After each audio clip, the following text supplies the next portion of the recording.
Good evening. Welcome to Living Room Talk. Some thoughts on issues and events that you might be thinking about too. My name's John Graham, author, activist, former diplomat. More on me in a memoir, Sit Down Young Stranger, on Amazon and at johngraham.org.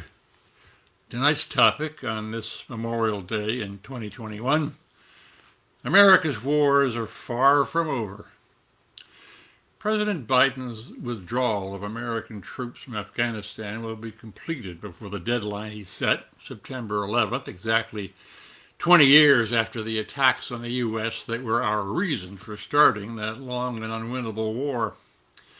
As you know, the United States went into Afghanistan in December of 2001 to find and destroy the Taliban, the ultra-conservative political and religious faction that ruled Afghanistan and gave sanctuary to al-Qaeda, the perpetrators of the 9/11 attacks. But September 11th, 2021 will not be the end of that war. We know where it goes from there because we're replaying a script we wrote in Vietnam and in Iraq. There, as in Afghanistan, we fought the wrong war in the wrong place with the wrong methods. In Afghanistan, it actually started out well. Within the first few months of battle, U.S. forces had driven the Taliban from power in Kabul, destroyed al-Qaeda bases, and chased the remaining al-Qaeda warriors out of Afghanistan into the mountains of northwest Pakistan.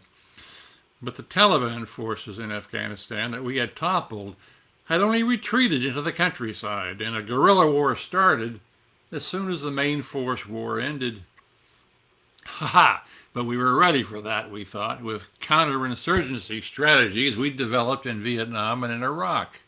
We would protect the population from Taliban attacks, build up the military and civil capacities of the puppet government we'd installed in Kabul, and win the hearts and minds of the Afghan people with a lot of local development programs. All this would allow us to move forward withdrawing American and NATO forces, handing over security duties to the Afghan military and police, which we would support and train. Well enough. Many of these ideas looked just great on paper, but as they had in Vietnam and Iraq, they fell short in a complex and hostile environment. The worst mistake we repeated in Afghanistan was to think that we could replace their long-standing systems of government with one that was like ours. In Vietnam, Iraq, and then Afghanistan, America gave far too little importance to the power of local culture, history, tradition, and relationships. We saw the leadership that had existed for generations, some places even centuries, as authoritarian, corrupt, and ineffective. Clearly, they do better with a made-in-America form of electoral democracy. Clearly. But what was clear to us was utterly foreign and unacceptable to the people we were sure we were saving from themselves. We expected that local people, seeing that we had delivered them from cruel warlords and government by bribes, and appreciative of the schools and hospitals we built, would magically become our friends, welcoming our culture in place of their own. I got a close look at how foolish that was in my role as advisor to the city of Hue during the Vietnam War. I was charged with making sure that the elections demanded there by the United States would be free and fair. As part of that fool's errand, I had to lecture Vietnamese officials twice my age on the nature and practice of democracy, using foundational American documents such as the Declaration of Independence and the Constitution. Now, since the U.S. held the purse strings to millions of dollars in development aid, these officials had no choice but to listen, even though it was clear from the looks on their faces that I might just as well have been trying to convince them not to eat rice. I can still see their angry, dismissive stares.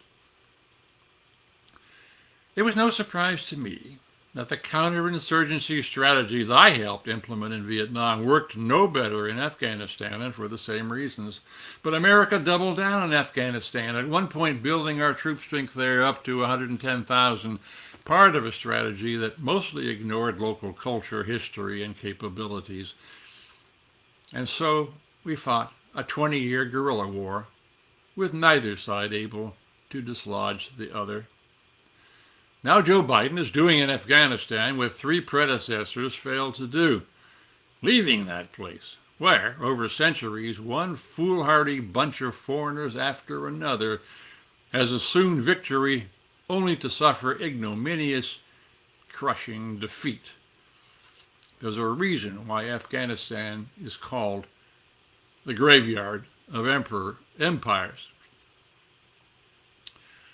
In all three wars, American strategists assumed that overwhelming American firepower would provide clear-cut and stable victories, ignoring Mao's maxim that people defending their home turf can and do defeat superior military forces by using sharply honed guerrilla tactics while depending on the enemy's arrogance, ignorance, and inflexibility.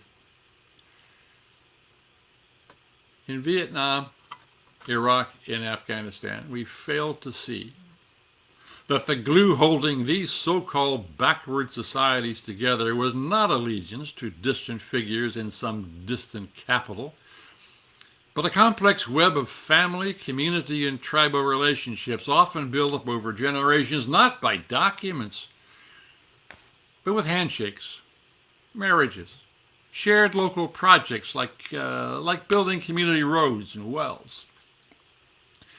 American policymakers were certain that the only glue that mattered would be provided by a stable constitutional government, complete with noble documents, checks and balances of power, free and fair elections, and all the rest of our system.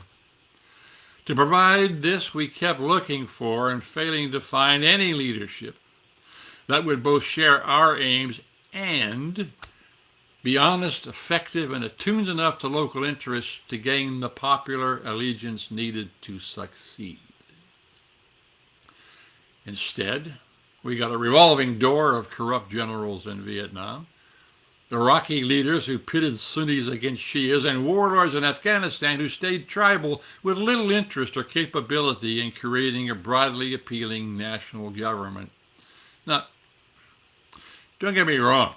I think America made these mistakes with the best of intentions. Sure, that establishing democracies around the world was a great thing. And some of the schools and rural health clinics we built before we left Vietnam and Iraq may still be operating. Maybe. Look, there are actually people in this country who think it's going to be different when we leave Afghanistan. Let me tell you what I think will happen. Just as in Vietnam and Iraq, there will not be a happy ending for them or for us. We've recycled too many wrong assumptions and repeated too many mistakes.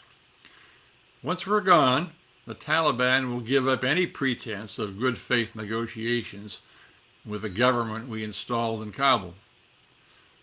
Within 2 years, the Taliban will return to power, either as a result of military victories or as a senior partner in some short-lived coalition that will be, as has always been the case in Afghanistan, dominated by factional infighting.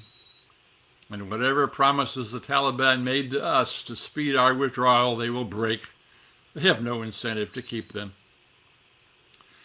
Now, it's possible that given the pervasive power of social media today and the general raising of global consciousness on some social issues over the last 2 decades, that the Taliban will change, that perhaps this time around they'll not dare, or perhaps will not choose to reimpose the full fanatic strictness of their rule when they were last in power, including policies that severely subjugated women. But that's a pretty far-fetched hope. Even the hope that U.S. efforts in Afghanistan have crippled al-Qaeda's ability to wreak havoc in the U.S. and around the world may not be justified. Last October, there was a joint U.S.-Afghan Army raid on a senior al-Qaeda militant in the Afghan province of Ghazni. Documents and hard drives the raid produced make it clear that al-Qaeda continues to thrive in Afghanistan under Taliban protection, and that they remain connected to their cells and agents across the globe. Drones, cruise missiles, special ops raids. There's still options for the U.S. in stopping al-Qaeda actions, and presumably we will keep as many intelligence assets in Afghanistan as we can. But al-Qaeda is remarkably good at building back from reversals.